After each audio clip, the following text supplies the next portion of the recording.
are here today. To proceed, there's no doubt that there is existence. There is no doubt that there is existence. Existence is divided into two things: possible existence and necessary existence. Possible existence is existence that otherwise doesn't need to exist. And it's existence that could be arranged in any other way. It's existence which is dependent. For example, I'm wearing a blue blazer. This is a possible existence. It doesn't have to exist. It could be arranged in another way. And it's dependent upon materials that were created, used to create it. Necessary existence, on the other hand, is existence which couldn't be any other way. Existence which could not be any other way is independent, self-sufficient, and could not be out of existence.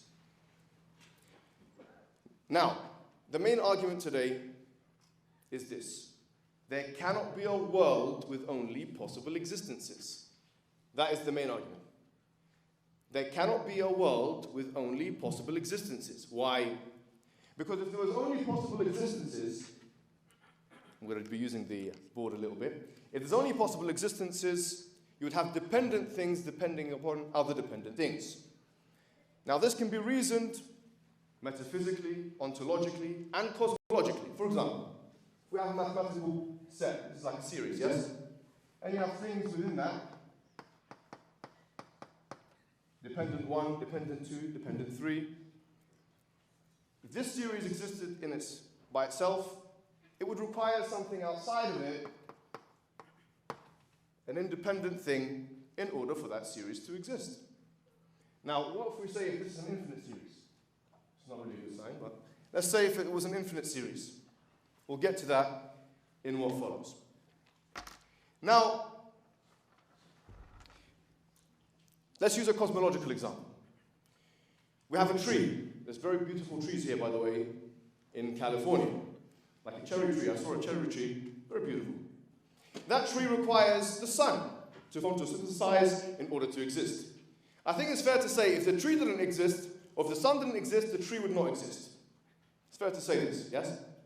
So long as the sun is required, or so long as the tree exists, the sun will exist. Even if that was for an infinite amount of time. Now, the sun itself is part of its own order. And it's part of its own set. Now, it requires other things in order to exist. At the end of this, what is required, once again, is an independent thing. This independent thing can only be one. Wait a minute. Why is that? Because if there was more than one necessary existence, it wouldn't be a necessary existence, because it could be conceived that it can be arranged in another way. And you can't have two things which are independent, because which one is dependent on which? Therefore, whether you conceptualize this ontologically, cosmologically, on materialism, dualism, idealism, you must conclude that what is required in order for any existence to exist is an independent thing. That is one. That is always in existence. Why? Because if it wasn't in existence, if it could be conceived that this thing is not in existence, it wouldn't be necessary. So it has to be eternal. And it cannot be made up of parts. Why? Because anything which is a compound is generated. Anything that's made up of parts is dependent on those parts. That's point number one. And point number two, if it was a possible existence, if it's made up of parts, you can imagine those parts being arranged in a different way. Therefore, it falls into the category of possible existence. To summarize, you require an independent thing outside of the series of dependent things in order for any existence to exist. This thing must be one. It cannot have parts. It must be immaterial, incorporeal. What else must it be? It must be eternal. Now, the definition of a cause is something which brings rise to phenomena. I can cause a house to be. For example, I can build a house, yes? I can build a house. But I can die and the house will continue to be, yes? So I don't need to exist in order for the house to continue existing. Dependence, on the other hand, is when you rely on something else. So he made the mistake of saying that contingency, which is dependence, relies upon cause and effect. It doesn't, which is why I didn't really mention cause and effect to avoid this discussion altogether. Let us agree for the sake of arguments, okay? Let's agree that there's no such thing as cause and effect. The contingency argument, the way I framed it, is still valid because I didn't mention cause and effect at all.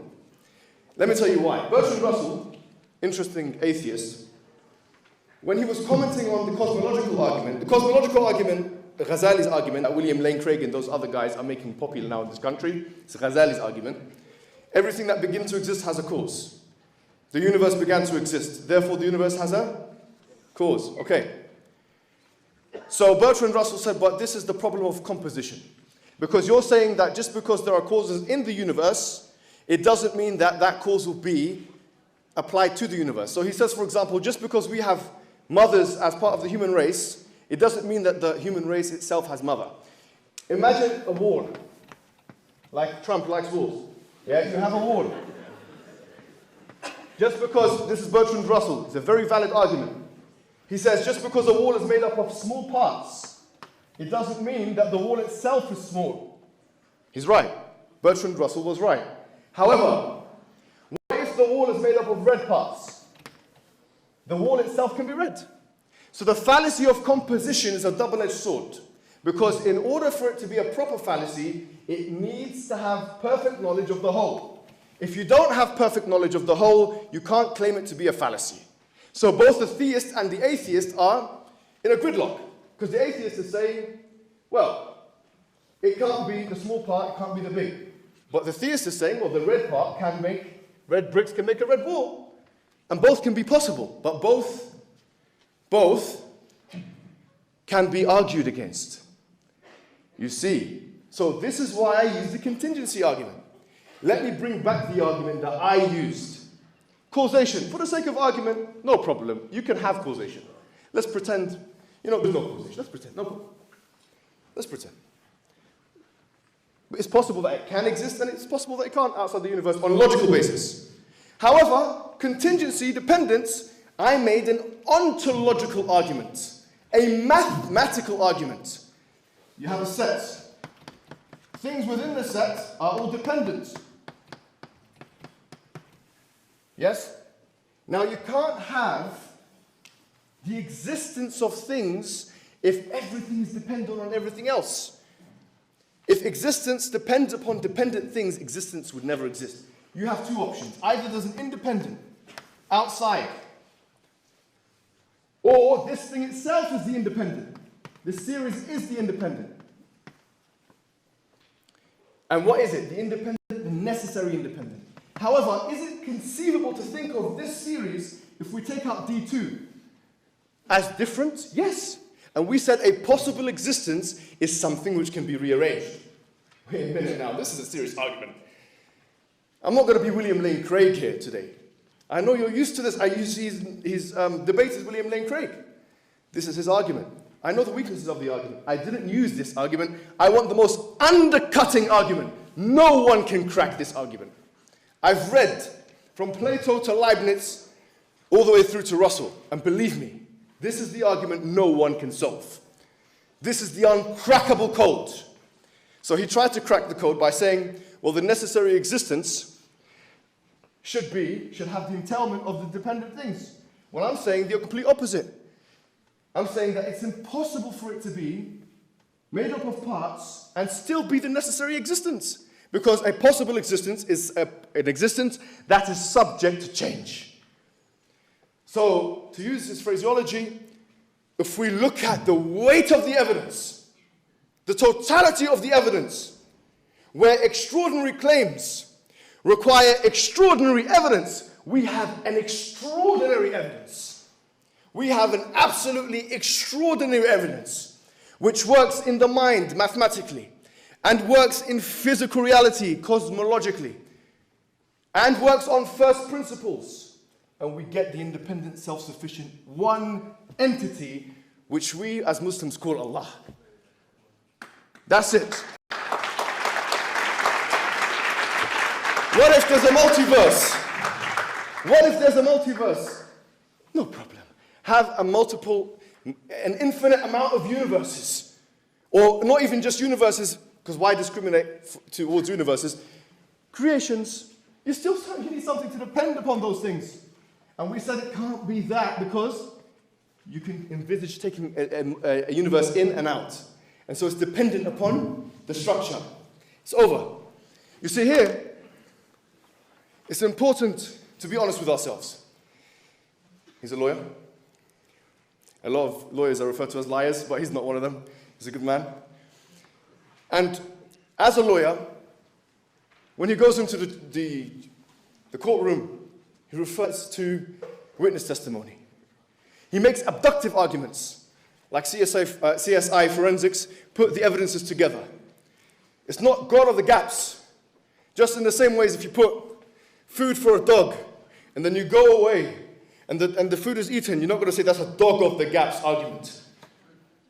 It's just an abductive inference, which he does every time. And if it's not that, if you don't do an abductive inference, then all of the cases he's represented have been miscarriages of justice, which I'm sure he wouldn't do. And the point here is this.